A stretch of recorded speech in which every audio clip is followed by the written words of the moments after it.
आज पनि हामी सबैजना घुम्न जाँदैछौँ। ड्याडी मम्मी आउनु भएको छ 2 दिनको लागि मात्र। 2 दिन पनि के रुममा बसाउनु भनेर हामी सबैजना लाग्यौँ धरहरातिर। धरहरा नपुग्दै यहाँ पानीको छिटाहरू परिसकेका थिए बाटोमै।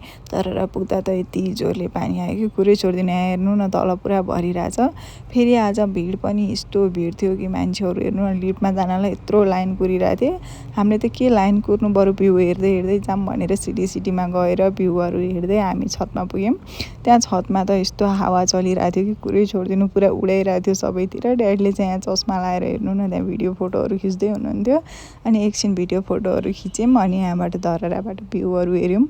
भ्यू चाहिँ यस्तो दामी देखिरहेको थियो कि धरहराबाट फेरि पानी परेर मौसम पनि सफा देखिरहेको थियो कि अनि बादल नलागेर यस्तो दामी सिन देखिरहेको थियो। तल आएर चाहिँ मैले यहाँ मेरो 2टा भाइहरूको भिडियो बनाइदिएँ। एकदम खुसी भए भिडियो बनाएँ भनेर दिदीले। अनि घरमा आएर चाहिँ मम्मीले मिठो रोटी बनाउनु भयो।